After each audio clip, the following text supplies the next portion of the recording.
Mr. Vaishnaw, even if the track, the main infrastructure were to remain with the government, what prevents from trains being run by the private sector, offering services just as they happen in Europe on the same kind of railways that the Indian Railways is modeled on? There was talk about bidding out for those plans. Have they been dropped? Have they been scrapped? What is the current status? Look, passenger services are practically running at 50% subsidy. Who would run a business where 50% subsidy is there, right?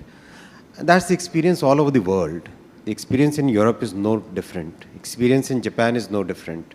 Experience in Southeast Asia is equal. China also is following the same. Basically, passenger services are almost everywhere seen as a social good.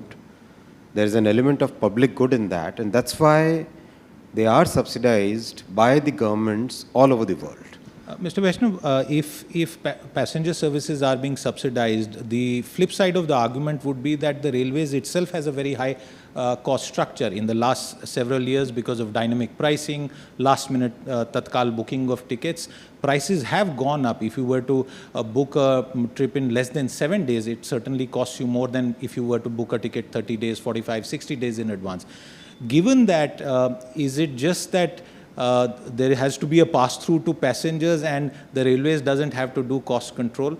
There are numbers probably in the budget. You yourself are a numbers person. How would you tell our audience about what is being done as far as keeping railways costs in check is concerned?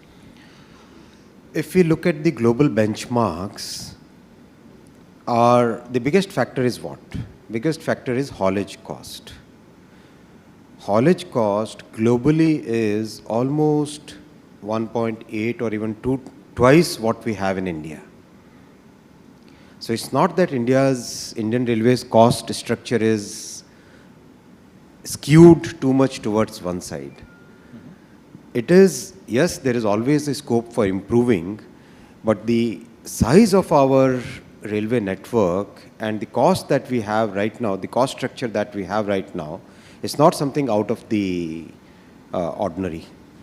Mr. Vaishnaw, Nitin Gadkari ji keeps talking about daily targets of achievements with respect to the highway rollout. I wonder if you can offer a comparable figure for our audience so that some of the work that you have put in comes into better context with such a number. So I would like to put it in a slightly different way.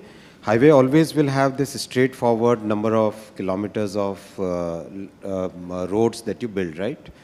Railways, large part of railway investment goes in doubling the lines. A significant part of railway capital investment goes in electrification. A very large chunk goes in resurfacing the road ka equivalent, which is relaying the tracks, because tracks have a life and the entire tracks have to be replaced. So a significant part of that goes into these activities. So laying new lines which would be comparable to a highway would always be probably a wrong way to compare the two.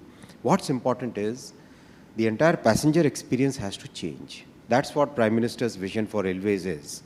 Entire passenger experience will change with 3 elements. First is stations. We have had very good success in Rani Kamlapati station in Bhopal and in the Gandhinagar station in Gandhinagar capital station. Learning from these 2 redevelopment projects, because again, when a train is moving at 100 kmph, right? The vibrations, the loads which are there on all the structures, those are very, very complex calculations. Learning from these 2 experiments, now we are embarking on a large-scale station redevelopment program first.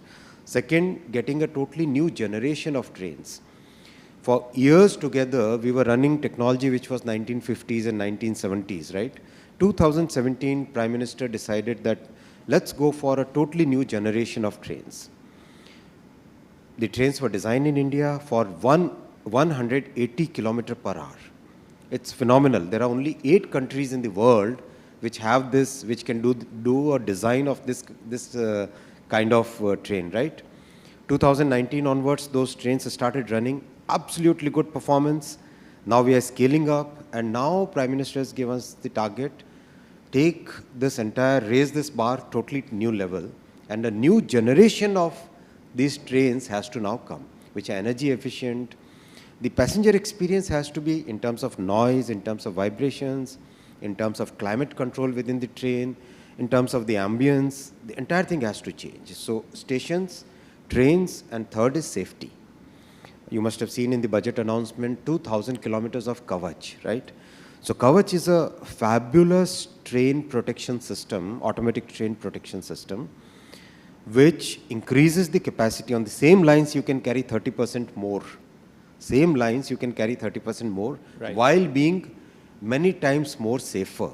So these three things are on the passenger side, which are going to change the way passengers experience railways.